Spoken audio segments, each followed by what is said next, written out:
किसी जीव का इसी जन्म में कल्याण होने का भगवान निश्चय कर लेते हैं, अब इसका कल्याण होना चाहिए, बहुत भटक लिया तो कहते हैं भवापवर्गो भ्रमतो यदा भवेत् जनस्य तर्ह्यच्युत सत्समागमः सत्संगमो यर्हि तदैव सद्गतौ परावरे से त्वयि जायते मतिः। ये भगवत कृपा का स्वरूप है कि हमारा अंतिम जन्म है। क्या? भगवत कृपा से, भारी सुकृतों की कृपा से जब हमारा आखिरी जन्म होता है, ये निश्चित हो जाता है कि अब इसका इस जन्म में कल्याण होगा, तो उसे साधु संग की प्राप्ति होती है। भवापवर्गो भ्रमतो यदा भवेत् जनस्य तर्ह्यच्युत सत्समागमः। भगवान ने जब देखा संसार चक्र में पिसते पिसते अब तो इसका कल्याण करना चाहिए, अब इसका अंतिम जन्म होना चाहिए, तो भगवान कृपा करके संत समागम दे देंगे। संत समागम में ऐसी महिमामयी चर्चा होती है प्रभु की कि उसका चित्त संसार के भोगों से विरक्त होकर भगवान में आसक्त हो जाता है। सत्संगमो यर्हि तदैव सद्गतौ परावरेशे त्वयि जायते मतिः। परावरेश भगवान श्री कृष्ण में उसकी बुद्धि स्थित हो जाती है। संत संग के प्रभाव से प्रभु श्री कृष्णचंद्र जी में बुद्धि स्थित हो जाती है। अभी हमारी बुद्धि भोगों में सुख, शरीर में सुख, शरीर संबंधियों में सुख गलत निश्चय किए हुए है, और जहां संत समागम मिला तो समझना चाहिए हमारा आखिरी जन्म है और संत समागम का फल है। संत संगमो यही तदैव सद्गतौ, उसकी परम सद्गति निश्चित हो जाती है जब साधु संग मिलता है। क्या परम गति? परावरेशो त्वयि जायते मतिः। जो परम ईश्वर हैं प्रभु श्री कृष्णचंद्र जी, उनके चरणों में रति हो जाती है। दया में प्रभु कितनी अपार कृपा की आपके ऊपर। मनुष्य शरीर, साधु समागम श्रीधाम वृंदावन में दुर्लभ बात है। आप अपने जीवन को विचार करके देखिए कि आपके करने से आज तक क्या हुआ है। बिगड़ा ही है, बना नहीं है। ये इसलिए विचार कीजिए कि आप अहंकार रहित होकर प्रभु की कृपा का आश्रय लेकर हृदय से प्रभु के चरणों का सहारा ले लीजिए, बच जाओगे, दुख से बच जाओगे। कोई तुम्हारा मित्र नहीं है, यहां कोई तुम्हें सहयोग देने वाला नहीं। मान लीजिए आप लोग भ्रमित हैं, इसलिए आपको लगता है आपके कोई दोस्त हैं, कोई आपके सहयोगी है, कोई आपके संरक्षक हैं। बिल्कुल नहीं। बाहरी सब कुछ हो सकता है, आंतरिक रक्षा करने वाला केवल श्री कृष्ण है, दूसरा नहीं है। सच्ची मानिए उन पर बड़ी कृपा है जिनको पग पर धोखा मिलता है, प्रतिकूलता मिलती है, तो उनको असलियत समझ में आ जाती है, फिर वो सत्य की तरफ मुड़ते हैं, उन्हें साधु समागम मिलता है और वो सत्य में प्रतिष्ठित हो जाते हैं।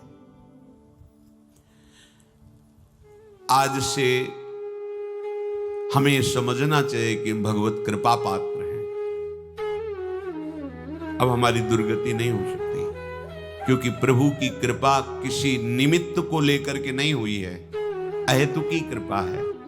तो अब हमारे कल्याण में कोई संशय नहीं। सच्ची मानिए, ये विश्वास करोगे तो हो जाएगा। विश्वास करो, ये जादू की बात है।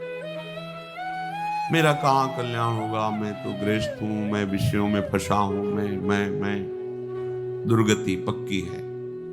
नहीं, कुछ भी हो, मेरे में सामर्थ्य तो नहीं, मैं तो अधम हूं, नीच हूं, पर मेरे प्रभु बड़े कृपालु हैं। मेरा निश्चित इस जन्म में कल्याण हो जाएगा, पक्का हो जाएगा। आप विश्वास कीजिए। आप हर समय अपने भाग्य को सराहिए, मैं प्रभु का शरणागत हूं, अहो भाग्य मेरे, प्रभु ने मुझे स्वीकार कर लिया। अगर स्वीकार किया ना होता तो मुझे साधु संग न मिलता। जो प्रभु मोहि अनुग्रह कीन्हा, तो तुम आई दर्श हठ दीन्हा। देखो, प्रभु ने मेरे पर कृपा की ना, तो हे महाभागवत हनुमान जी, आप अपनी तरफ से आकर मुझे दर्शन दिए ना। अब मोहि भाव भरोसा हनुमंता, बिनु हरि कृपा मिले नहीं संता। आज मुझे भरोसा हो गया कि हरि की हमारे ऊपर कृपा है, क्योंकि कृपा ना होती तो आप मुझे दर्शन न देते। आपके समीप हमें भगवत चर्चा करने का सौभाग्य, सुनने का सौभाग्य न मिलता। हम लोग जैसे भी हैं, अपने प्रियालाल के हैं, झूठी से ही सही तुम मान लो तो ये झूठी बात नहीं होगी, सच्ची है, क्योंकि है हम। संसार में तुम सत्य मान रहे हो पर सब झूठा है झूठा। तुम चाहे जितना सत्य मानो, ये मेरा, कोई तेरा नहीं। दुनिया में लाखों का मेला जुड़ा, हंसा जब जब उड़ा, तो इस बात को पकड़ो ना यार। कोई साथी नहीं, कोई साथ नहीं, एक साथी है, केवल श्री हरि नाम, केवल राधा नाम। क्योंकि राधा नाम, हरि नाम ही हरि को प्रकाशित करता है। इसलिए हमारा तो हरि प्रिया से भी प्रिय इनका नाम है। इनसे भी ज्यादा महत्व इनके नाम में हमें देना है, क्योंकि नाम से ही इनका परिचय, नाम से ही हमारा संबंध दृढ़ होता है। झूठी भी हम मान ले कि हम प्रियालाल के हैं तो झूठा नहीं होगा, वो सत्य, क्योंकि हम हैं उनके। आप झूठ से भी इच्छा करने लगो, इच्छा नहीं भगवत दर्शन की, पर झूठ से भी करने लगो, अब तो कल्याण हो जाए इसी जन्म में, अब तो प्रियालाल मिल जाए इसी जन्म में, वो मिल जाएंगे। झूठा खेल है साचा होए, क्योंकि ये साचा खेल है। इसमें नाटक भी करे भक्ति का तो भगवान कृपा करके उसे सच्चा भक्त बना देते हैं।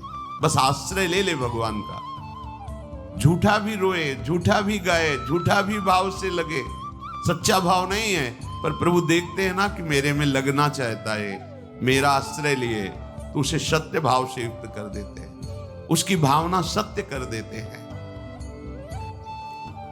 पूज्य श्री राधा बाबा कह रहे हैं, मेरा अनुभव है, संतों के अनुभव को समझना चाहिए।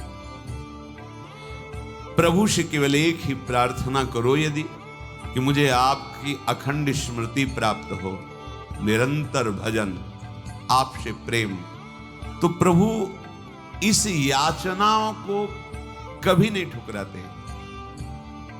आप एक प्रार्थना करें, मेरा भजन बन जाए प्रभु, निरंतर आपका भजन बने, आपकी स्मृति में मगन रहूं, आपके चरणों में प्रेम हो जाए, तो इस बात की पूर्ति प्रभु उसी समय प्रार्थना करते ही शुरू कर देते हैं।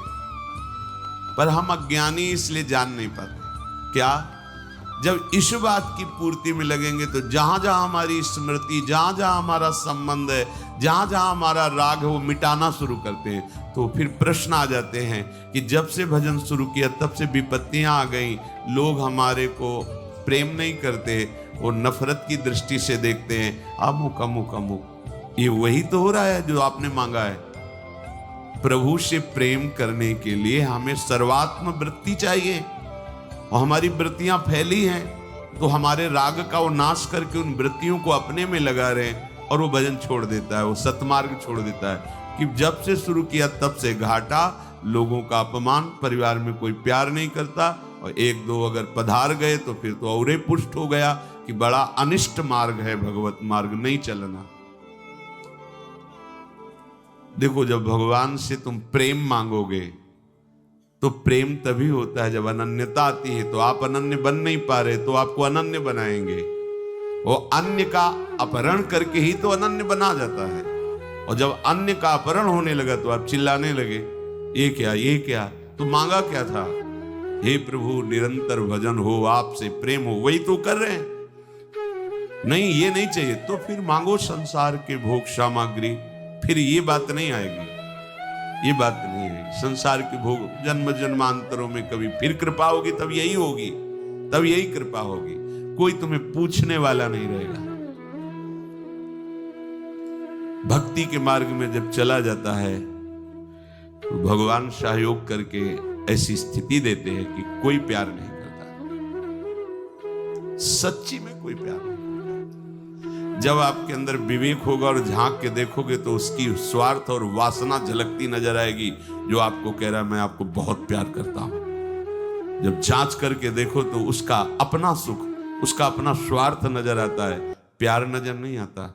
प्यार होता है जिससे हम प्यार करते हैं, उसको सदैव सुख प्राप्त हो, कभी स्वप्न में भी दुख प्राप्त ना हो, ऐसा केवल भगवान, दूसरा कोई नहीं।